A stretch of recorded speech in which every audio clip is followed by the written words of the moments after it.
विस्तारपूर्वक आपको बताया। हमारे जिलाध्यक्ष जी, महानगर अध्यक्ष, हमारे विकासखंड से आए मुनिंदर जी, रोहित जुबली साहब है और सभी सम्मानित यहाँ मौजूद आज के इस प्रेस कॉन्फ्रेंस में। आज वैसे कांग्रेस पार्टी की समीक्षा बैठक थी और ज़िला और महानगर के जो हमारे काम थे, जो काम किए और आने वाले दिन में जो रणनीति है उसको लेकर चर्चा हुई। और साथ ही चूँकि आप सभी जानते हैं कि आज के समय में अभी जो देश की शिक्षा व्यवस्था है वो पूरी तरह से आईसीयू में कह सकते हैं, वो पूरी तरह से कोमा में चली गई। ये जो मंत्री हैं इस विभाग के एचआरडी मिनिस्टर हैं, जिस तरह से उनके संरक्षण में, जिस तरह से उनके नेतृत्व में लगातार पेपर लीक हो रहे हैं और सिर्फ ये 3 मई वाला पेपर लीक हुआ, उसके बाद फिर 12 तारीख को उसको रद्द कर दिया गया, फिर उसको जांच के लिए सीबीआई को भेजा गया, जानकारी आप सबको है। कल भी महाराष्ट्र में एक पेपर लीक का मामला सामने आया, आप सभी जानते हैं।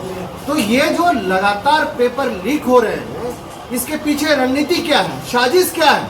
ऐसा महसूस हो रहा है कि सरकार अपने संरक्षण में, अपने पूरे नेतृत्व में इस काम को अंजाम दे रहे हैं। पहली जो रिपोर्ट उसकी आई है, आप सबको मीडिया बंधुओं को पता होगा कि उसमें एनटीए के माध्यम से चूंकि परीक्षा ली जाती है, उनके पहली रिपोर्ट में कहा गया कि जो एग्ज़ाम सेट करने वाले एक प्रोफेसर है उनका नाम आ रहा है केमिस्ट्री का। सवाल ये है कि आखिर ये तो कोई बाहर से आदमी है नहीं, तो एनटीए का मामला है, ये प्रोफेसर का मामला है और ये तमाम चीज़ें गवर्नर हो रही है मंत्रालय से। तो ये पूरी तरह से इंटरनल मामला है। इसमें नाम लेके, एनटीए का नाम लेके, प्रोफेसर का नाम लेके ये सरकार, ये मोदी सरकार, उसके मंत्री जो एचआरडी मिनिस्टर है वो बच नहीं सकते हैं।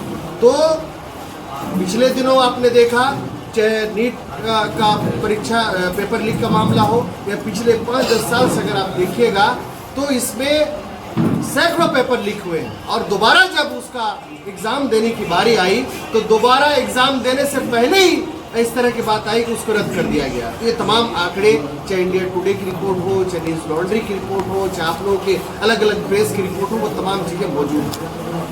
ये भी आप सबको पता होगा और सबको जानकारी है, आदरणीय राहुल गांधी जी ने कोटा के छात्रों की गूंज सम्मेलन के माध्यम से बताया कि किस तरह से जो देश भर में छात्र, युवा जो एग्ज़ाम के लिए तैयारी करते हैं, उसका अभिभावक और छात्र मिलके जो पूरे साल भर का उनका खर्चा है वो देश के शिक्षा का बजट के बराबर है। आप सबको पता होगा देश के जो 5 बड़े बड़े एग्जाम हैं उसमें जो खर्च कर रहे हैं छात्र, उनका अभिभावक, उसको देखिएगा तो हमारे देश के बजट देखिएगा तो उसका 3 गुना खर्चा हमारे अभिभावक और छात्र मिलकर करते हैं। सवाल ये है कि इतना बड़ा एग्जाम, इतनी बड़ी चीज़ें, उसको सिस्टमेटिक क्यों नहीं हो रहा है? तो इसके पीछे मकसद साफ है कि सरकार और सरकार के लोग, मंत्रालय और मंत्री के लोग और उससे बैठे हुए तमाम लोग उससे मिले हुए हैं। करोड़ों अरबों रुपया का इसमें उगाही होती है। आज ये जो शिक्षा की व्यवस्था है जिसमें सिलेक्शन का प्रोसेस होना चाहिए, ऐसा महसूस होता है कि ये रिजेक्शन का प्रोसेस है, सिलेक्शन का प्रोसेस नहीं है। और साथ ही साथ इसमें ये भी पता चल रहा है कि किस तरह से बड़े पैमाने पे इसमें उगाही होती है, एक वसूली का अड्डा बन के रह गया है शिक्षा व्यवस्था। ये पूरी तरह से रुकना चाहिए। इस प्रेस कॉन्फ्रेंस के माध्यम से 3 मांगे आपके माध्यम से हम रखना चाहते हैं। पहली सबसे जो बड़ी मांग है वो ये है कि इस मंत्री के रहते हुए इस मंत्रालय में कुछ भला होने वाला नहीं है। पूरे देश के छात्रों की आवाज़ है, सभी लोगों की ये बात है और आम आवाम की बात है, जिस तरह आदरणीय राहुल गांधी जी ने भी कहा, और सभी की बात है कि इस मंत्री को तुरंत बर्खास्त किया जाना चाहिए। ये हमारी पहली मांग है, क्योंकि इनके नेतृत्व में कुछ अच्छा होने वाला नहीं। दूसरी मांग है कि जो व्यवस्था है, सिलेक्शन की व्यवस्था होनी चाहिए, रिजेक्शन का नहीं।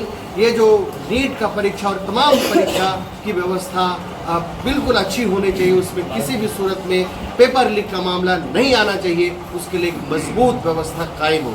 तीसरी मांग ये है कि कैलेंडर जारी हो, एग्ज़ाम को लेकर के, उसके इंटरव्यू को लेकर के, फिर उसका जो सिलेक्शन को लेकर के पूरी तरह से उसका कैलेंडर जारी हो और ये कैलेंडर के अनुसार ही जो सरकार उस पर काम करे।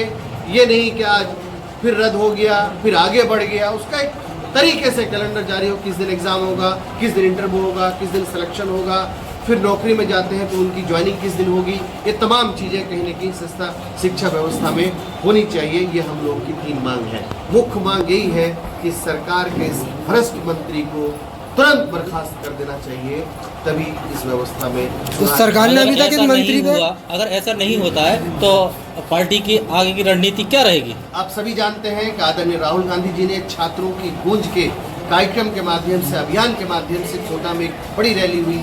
युवा खुद उस पर चल कर आए। आने वाले दिनों में प्रयागराज, पटना और फिर दिल्ली में होना है। और ये एक आंदोलन की शुरुआत है। युवा समझ गए हैं कि किस तरह से उनको धोखे में डाला जा रहा है, किस तरह से उनका खून चूसा जा रहा है। जिस तरह किसानों का खून चूसा जा रहा है, वैसे ही छात्रों के साथ जो मानसिक प्रताड़ना हो रही है सरकार के द्वारा। आप जानते हैं कितने हमारे छात्रों ने खुद आत्महत्या किया है, सुसाइड किया है, ये भी हम लोगों के सामने है। तो हम लोग विपक्ष होने के नाते आदरणीय राहुल गांधी जी के नेतृत्व में और हम आदरणीय मल्लिकार्जुन खड़गे जी के नेतृत्व में इन आवाज़ को मजबूती से बुलंद करेंगे और इनको बात होकर सरकार को, इस मंत्री को बर्खास्त करना पड़ेगा। Thank you.